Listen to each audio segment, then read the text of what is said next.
Hello මම doctor Lahiru. අද මම කතා කරන්නේ සරු කාලය ගැන. සරු කාලය කියන්නේ ඔසප් චක්‍රයේ ගැහණු කෙනෙකුගේ ඔසප් චක්‍රයේ ගැප් ගන්න පුළුවන් chance එක වැඩිම කාලය.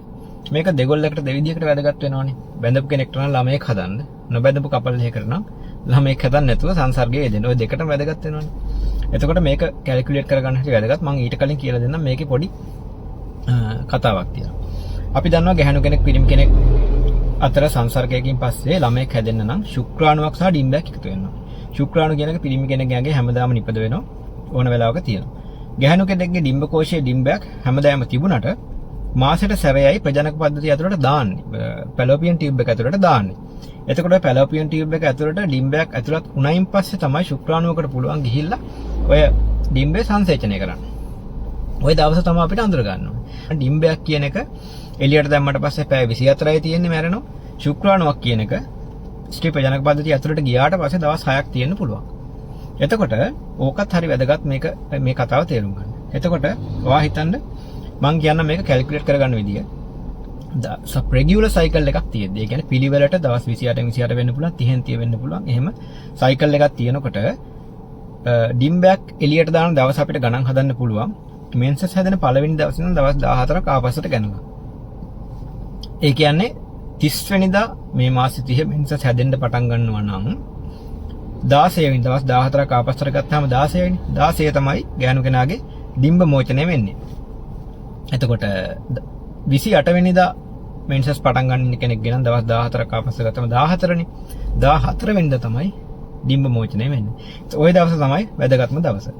ওই දවසේ ඉඳන් දවස් අපි 14 දවස් 28ක සයිකල් එක තියෙන කෙනා ගමක 14 වෙනිදා ඩිම්බ මෝචනය වෙනවනේ. ওই දවසේ ඉඳන් දවස් 4ක් ආපස්සට අරගෙන එක දවසක් ඉස්සරහට අරගෙන අපිට කියන්න පුළුවන් සරු කාලය කියලා. ඒ කියන්නේ දවස් 14 වෙනිදා මෙන්සස් වෙන කෙනෙක් ඔවියුලේෂන් මෙන්සස් නෙමෙයි 14 වෙනිදා ඔවියුලේෂන් ඒ කියන්නේ ඩිම්බ මෝචනය වෙන කෙනෙක්ට 10 වෙනිදා ඉඳන් 15 වෙනිදා වෙනකන් එයාගේ සරු කාලය තමයි. ඒකට හේතුව 10 වෙනිදා සංසර්ගයේ යෙදුණා නම් ඒ ශුක්‍රාණුව දවස් 6ක් ඉස්සරහට තියෙනවනේ.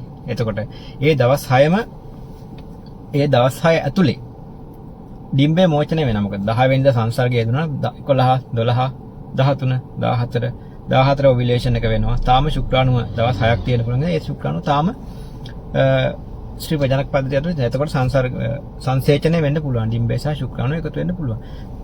15 වෙනිදාත් පුළුවන්. මොකද ඩිම්බේ කියන එකට පැය 24ක් තියෙන්න පුළුවන්. ඕක තමයි කතාව.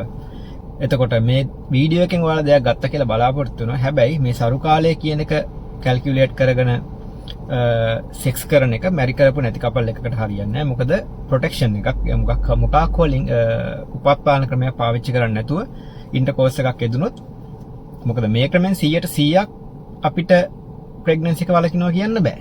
සරු කාලේ ඇරලා ඉන්ටර්කෝස් එකේ යෙදුනා කියලා ප්‍රෙග්නන්සි එක වළකිනවා කියන්න බෑ. ඒ හින්දා ඒ chance එක ගන්න බෑ. අනිවාර්යයෙන්ම අන්මැරිඩ් කපල් එකක් නම් බර්ත් කන්ට්‍රෝල් මෙතඩ් එකක් එහෙම නැත්නම් ළමයෙක් හදන්න බලාපොරොත්තුවක් නැති මැරිඩ් කපල් එකක් හෝ වේවා. ඒක එයාලා උපත්පාදන ක්‍රමයක් පාවිච්චි කරලා තමයි ඉන්ටර්කෝස් එකේ යෙදෙන්න ඕනේ. ළමයෙක් හැදීමේ බලාපොරොත්තුවක් නැත්තම්. Thank you very much.